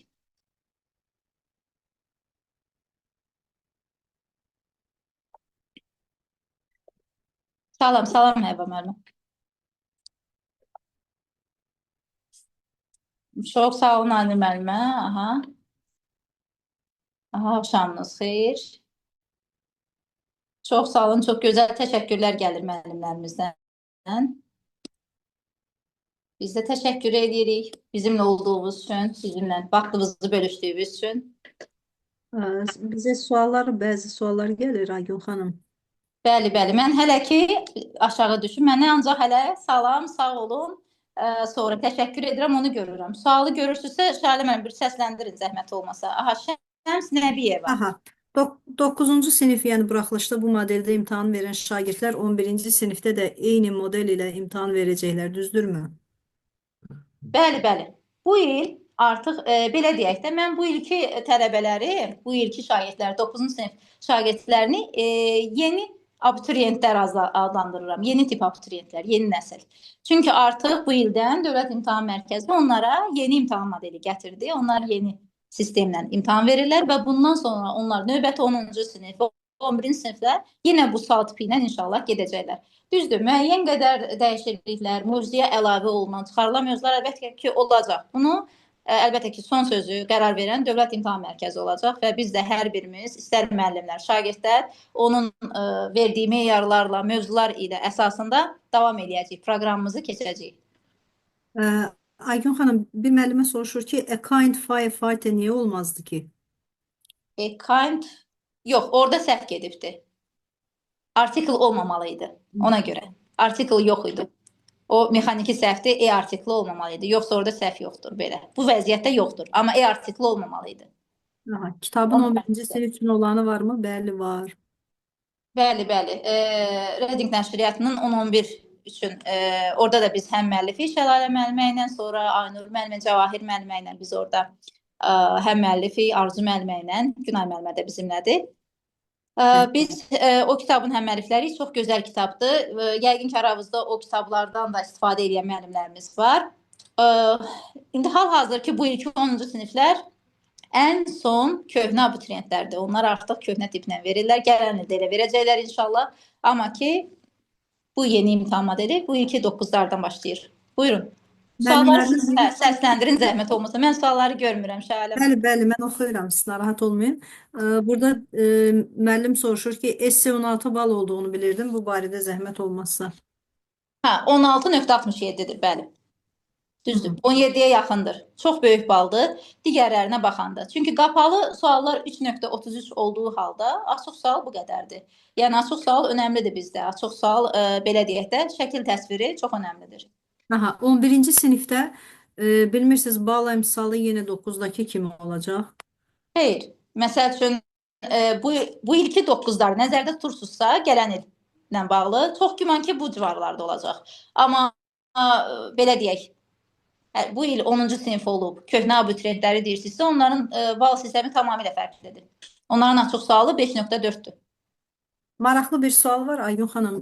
Dilin Amerikan və ya İngilis variantında sözlər düzgün götürülürmü? Məsələn, spellinglə bağlı da, color-dakı. Bəli, yox, hər ikisi doğru götürülür. İnanın ki, Dövlət İmtahan Mərkəzi, inanın ki, müəllimləri, orada işləyən ekspert müəllimləri çox vicdanlı yanaşmağa çalışırlar və hər bir şagirdin qiymətləndirilməsinə çox diqqətlə, çox belə həssaslıqla yanaşırlar ki, heç bir şagirdin, belə deyək, haqqına girilməsin. Elə olur ki, bax, belə bir şey sizlə bölüşüm. Elə olur ki, heç meyarda olmasa belə, müəllimlər, elə şagirdlər olur ki, başqa bir söz işlədirlər də, düzdürmü? Başqa bir söz işlədirlər, onu sinonimini verirlər və biz orada fikir verməliyik ki, biz orada mütləq və mütləq baxırıq ki, bəlkə o sözün başqa bir meyarda olmasa belə, o söz doğrudan da onun sinonimidir, o sözlə əvəzlənə bilərsə, yenə də balı kəsilmir qətiyyən və bal verilir uşaqlara. Zəhmət olmasa slaydı geri etsəydik, müəllimlər görmək istəyirdi o tam bal alan esse nümunəsini və 8-ci, 9-cu siniflər üçün olan kitabı necə əldə etmək olar? Reading nəşriyyatı ilə əlaqə saxlayaraq əldə edə bilərsiniz. Bəli, əlbəttə. Həm bütün satış nöqtələrində olmalıdır bizim kitabımız. Çünki mən dəfələrlə rast gəlmişəm. Demək olar ki, hər kitab mağazasında var bizim kitablar və əlbəttə ki, nəşriyyatla da əlaqə saxlayın. Video qeydi bəli olacaq görüşün. Sonra YouTube kanalına yerləşdiriləcək. Yəni orada da baxa bilərsiniz. Gələn 11-lər hansı modellə imtahan verəcəklər? Yəni müəllimlərimiz çox narahat. Bilirsinizmi? Belə deyək ki, son məlumatları biz həmişə nə vaxt tam okey eləyirik, nə vaxt deyirik ki, hər şey bax bu cür olacaq. Nə vaxt ki, Dövlət İmtahan Mərkəzi onu paylaşır. Öz abituriyent jurnalı. Ümumiyyətlə müəllimlərə ən başlıca mən məsləhət nə görərəm? Demin paylaşdıqlarını, Daha sonra onun vəsaitləri var da, abituriyent jurnalı var. O çərçivə sayılır. O çərçivə ilə gedin. Orada yazılan proqram, orada yazılan meyarlarla getməyə davam edin. Aha, çıxan mövzular 11-ci siniflərə də aiddir deyə müəllimlər soruşur. Mən həmin müəllimlərdən bir şey xahiş etmək istəyirəm. Məsəl üçün, siz əgər sual verirsinizsə, gələn il 11-ci sinifləri nəzərdə tutursunuzsa, gələn il verən bizim şagirdlərimiz artıq köhnə sistemlə verəcəklər. Çünki DİM-in belə bir öz açıqlaması var idi. Öz rəsmi saytında demişdi ki, cavablandırmışdı daha doğrusu sualı hər hansı bir müəllimin cavabını cavablandırmışdı, müəllimin sualını. Elə öz xatirimdə olan bir faktı deyirəm sizə ki, onlar köhnə sistemlə gedəcəklər, amma təzə bu il verən 9-lar isə 11-ci sinifdə bu sistemdə olan dəyişikliklərlə irəliləməlidirlər.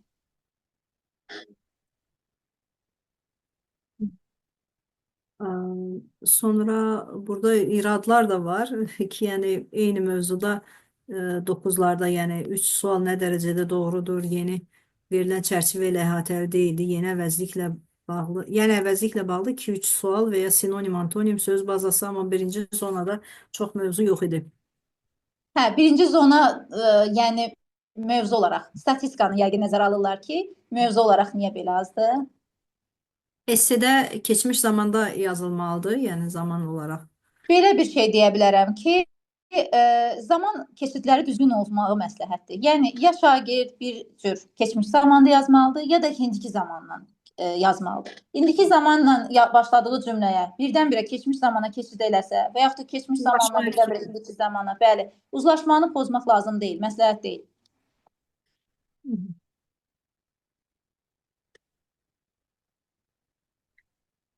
Aha, dərslikləri də imtahan modelinə uyğunlaşdırsalar əla olardı. 5-ci sinif dərsliyindən narazıdır müəllimlərimiz. Onu deyim ki, amma mən bəzən dərsliklərimizdə düzdür, köhnə dərslikləri öyrəşmişik, amma yeni dərsliklərdə daha çox listening-ə yer verildiyini gördükcə mən sevinirəm. Dinləmə önəmlidir. Uşaqlar dinləməni, yazı işlərini get-gedə elə bir ki, imtahan modelləri daha çox tərcümə tələb eləyir. Bu isə artıq belə deyək də qrammatikadan çıxır da uşaqlar. Nə qədər qrammatika oxumaq lazım? Biraz tərcümə də lazımdır şagirdlərə. Təfəkkür, yüksək təfəkkür tələb eləyən, yəni suallar salınır. Bəli, bəli.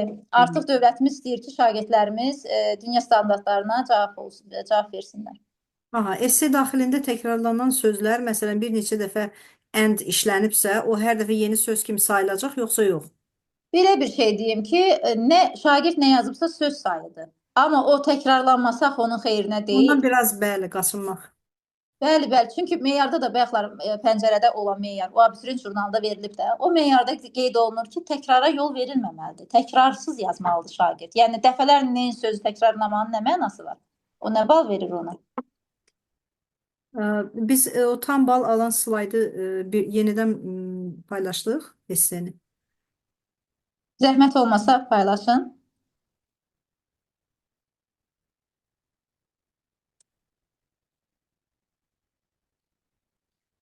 Sertifikasiya ilə bağlı soruşurlar ki, dəyişiklik olacaqmı orada da? Sertifikasiya ilə bağlı onu deyə bilərəm ki, bu il 2-ci cəhd olan müəllimlər verir. Bir də ki, biz bilirik ki, o müqaviləsi vaxtına görə hələ keçən il verməyən müəllimlər bu il verəcək. İlk dəfə verəcəklər, amma artıq keçən il iştirak eləməyiblər də. Düşünmürəm ki, dəyişiklik olacaq. Düzdür, o sahənin də öz çərçivəsi var. Mən həmişə müəllimlərə bir məsləhət görə bilərəm ki, İstər belə deyək, 9-cu sinif buraxılış imtahanı olsun, istər 11 olsun, istər sertifikasiya, MİQ imtahanı olsun, hər birinin öz çərçivəsi var. Siz çalışın ki, o çərçivə ilə gedin. Yəni o çərçivədən kənara çıxılmır heç vaxt.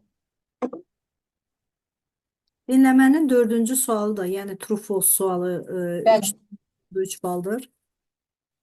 O da ümumilikdə 3.33 ilə qiymətləndirilir, amma izah elədim orada bayaqları ki, əgər ki orada 4 sual var da, o 4 sualın şagird 3-ünə doğru cavab veribsə, o yarım bal sayılır. İkisinə doğru, ikisinə səhv cavab veribsə, o artıq 0 baldır. Çox əfsuslar olsun, bəli.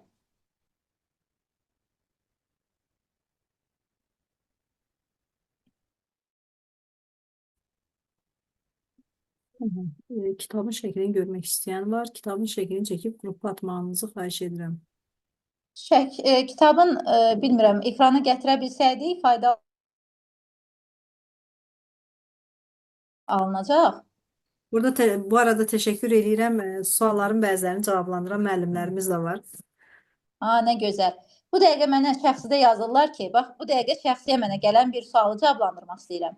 Yazırlar ki, bəs yaxşı aşağı siniflərə nə məsləhət görürsüz? Aşağı siniflərə Reading nəşriyyatının çox gözəl təzə bir nəşr olunmuş 5-ci sinif dərsliyi var. Onu da məsləhət görmək olar. Çox gözəl, hər tərəfli yazılmış bir vəsaitdir. Peşman olmazsınız. Bəli, gözəl seçimdir. Möhtəşəm kitabdır.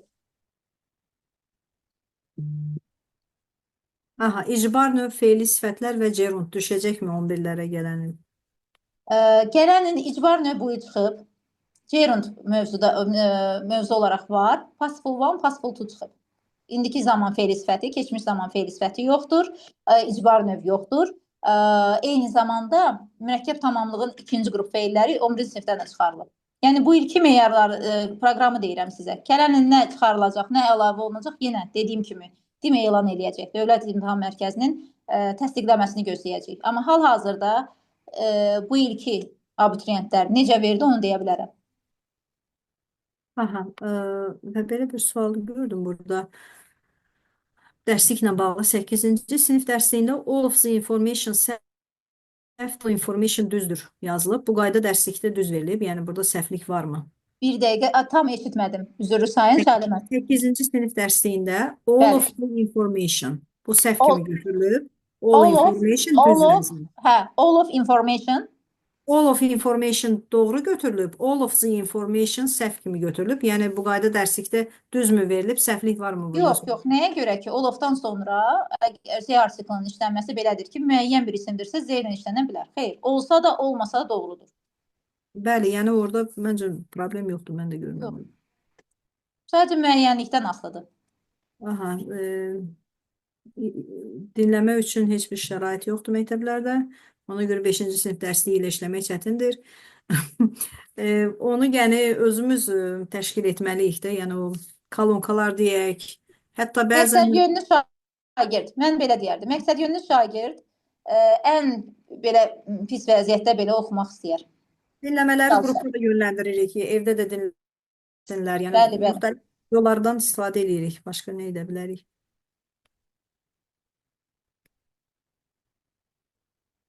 Aha, dərs saatlarının azlığından şikayətlənirlər. Ondan mən də razıyam. O xüsusən də ibtidailərdə, sonra 5-ci sinifdə. Yəni o saat artıq olsa daha yaxşı öyrətmirlər məncə. SC-də dəqiqə.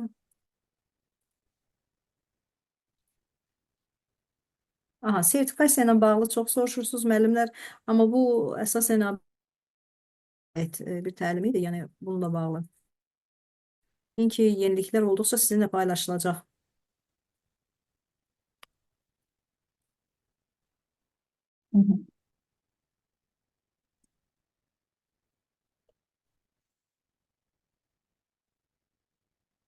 Aha, 9'lar inşa yazır, amma əksəriyyət sadə cümlələr qurur. Ona tam bal verəcəklərmi?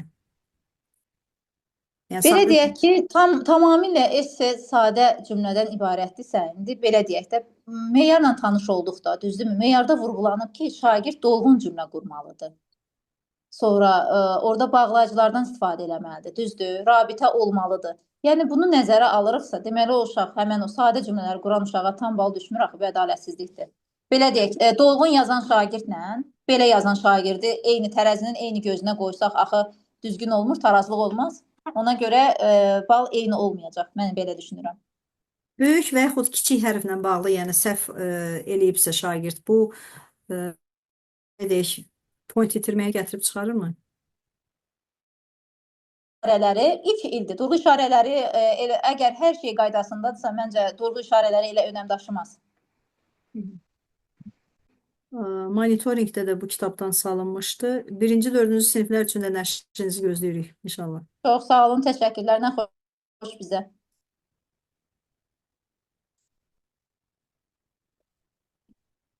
Aha, başqa elə bir sual deyəsən yoxdur.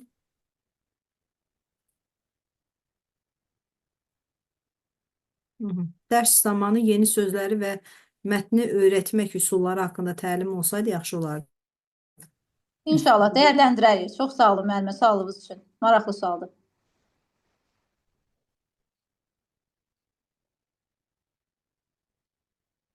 Aha, mən hmm, başqa başqa elə bir şey görmürəm. Yenə də baxıram.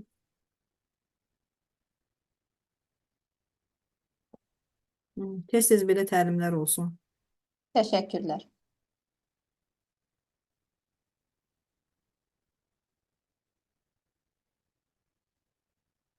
Sizin sualınıza Günay xanım görüm nə sualdı? O hansı sual idi?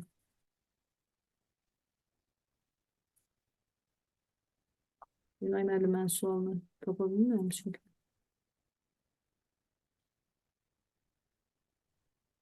Günay müəllimə, zəhmət olmasa yenidən yazsaydınız sualı. Çünki e,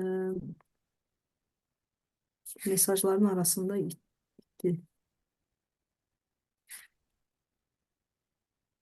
Aha, biz 5 dəqiqə yekunlaşdırırıq. Zəhmət olmasa, nə vacib suallarınız varsa, verin. Sertifikat veriləcək, bəli. Bəli, bəli. Esirdə şagirdin xətti nəzərə alınır. Necə? Esirdə şagirdin xətti nəzərə alınır. Belə deyək, heç olmasa oxunaqlı olmalıdır ki, onu qiymətləndirən müəllim onu oxuya bilsin də. Düzdür? Mən. Danışıq salınacaq imtahanlara. İnşallah. Əlbəttə ki, gələcək yönümlü bir sualdır. gedir. Vaxt göstərəcək. Buna ən yaxşı cavab vaxt göstərəcək bunu.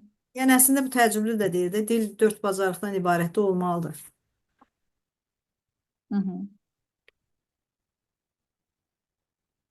Aha. Aha, vasitəli, vasitəsiz nitq 11-lərə düşəcəkmi? Bəli, proqramda var. 11-ci siniflərin proqramında var. Danışıq bu ildən olacaqmı? Yox, hələ. Bu il axı elə bir açıqlama olunmayıb. Məncə gözlənilmir. Hı -hı. Danışıq üçün sizdən gözəl vəsait gözləyirik. İnşallah dəyərləndirərik. Məncə Reading nəşriyyatının sürprizləri bitmir.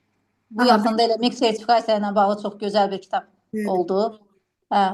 Yəni bir anlıq görürsünüz ki, yeni bir vəsaitlər, yeni bir toxunuş, yeni bir vəsaitlə sizin qarşısındadırlar. Demək, maraqlı bir sual yenə var idi.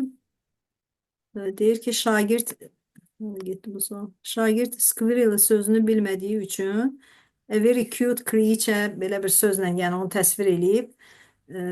Yəni bu belə deyək də bal itkisinə səbəb ola bilər. Yox, niyə ki? Çox gözəl variantdır, ağıllı bir addımdır. Uşaq onu o sözü bilmirsə və onun əvəzində vəziyyətdən çıxış yolundan səhv olmayan bir birləşmə işlədibsə, onun ancaq belə deyək də qabiliyyətini göstəricisidir.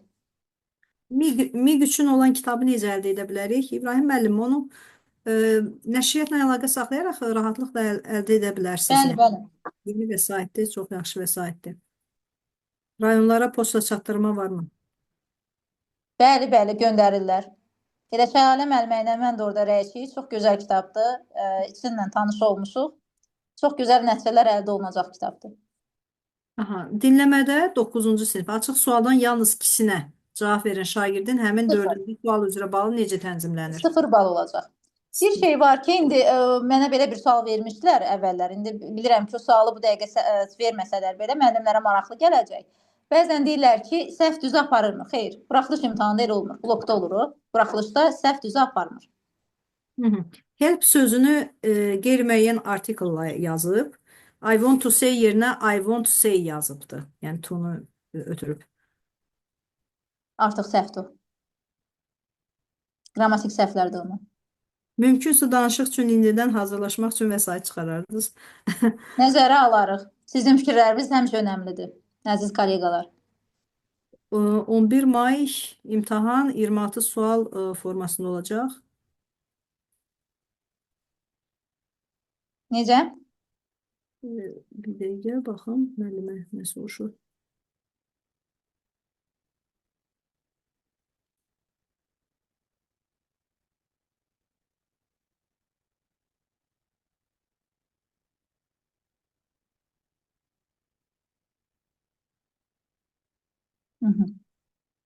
Mənə şəxsidə gələn bir sual var. Deməli, qrup linkini soruşurlar. qrup linkini soruşurlar. Sonra bəs təlimə yenə təlimdə iştirak edə bilməyib, amma təlimi seyr eləmək istəyən müəllimlər var. Əlbəttə ki, link paylaşılacaq sosial mediada. Yenə baxa bilərsiniz. Eyni zamanda da link istəyənlər Reading nəşriyyatı ilə əlaqə saxlaya bilərlər. Narahat olmayın. Salam, xahiş edirəm cavablandırardınız. 11 may imtahan 26 sual formasında olacaq. 11 may. 11 mayda bu buraxılış imtahanı deyil axı. Magistr imtahanını deyir. Ha, magistr imtahanı. Magistr imtahanının öz çərçivəsi var. O çərçivəyə uyğun. Yəni abituriyentdən söhbət gedir. Sertifikasiya deyil və yaxud magistr deyil. Eybi yox, müəllimlər düzdür, yönləndirirlər, suallarını verirlər. Mən həmişə birinci növbədə deyirəm ki, hər bölmənin hər sahənin öz çərçivəsinə müraciət edin. Yəni ondan çıxılmır. 11 may 9-cu siniflər üçün buraxılışdır. 11 may hansı bölgələrdədir?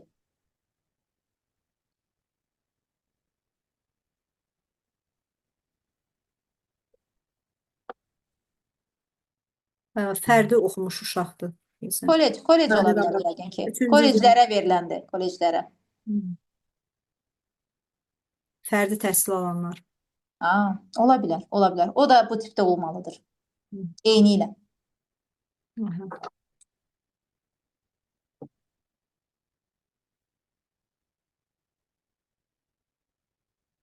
Yenə suallar gəlir, Şəhərə müəllimə. 4-cü siniflərə monitorinqdə ingilis dilinin salınması nəzərdə tutulurmu?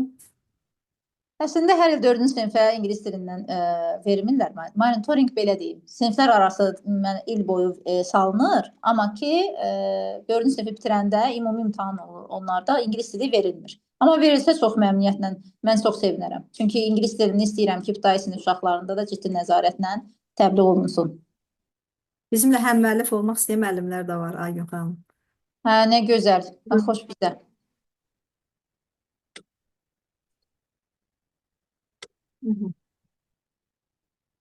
Kitabların şəklini görmək istəyirlər, qrupa atılmasını istəyirlər, onu da inşallah. Nəşriyyata yazsınlar, hər cür dolğun məlumat alacaqlar. İstər kitabın içərisindəki məlumatlardan kiçik bir PDF-lə də məlumat ala bilərlər, sonra hər bir şeylə.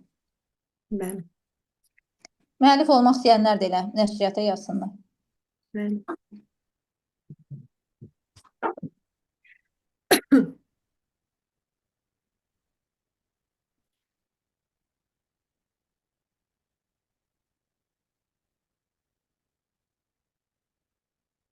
Aha, 9-cu sinif şagirdi məktəb qiyməti ilə buraxılış qiyməti arasında fərq olarsa, məsələn, buraxılış 85, məktəb isə 3 yazırsa.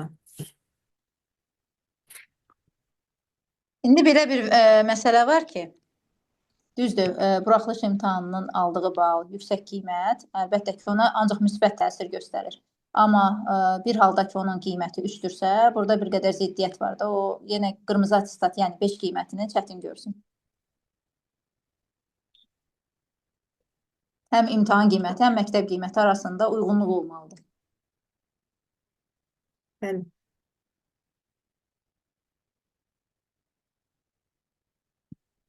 Bizim təlimimizin sonuna gəldik, dəyərli müəllimlərimiz.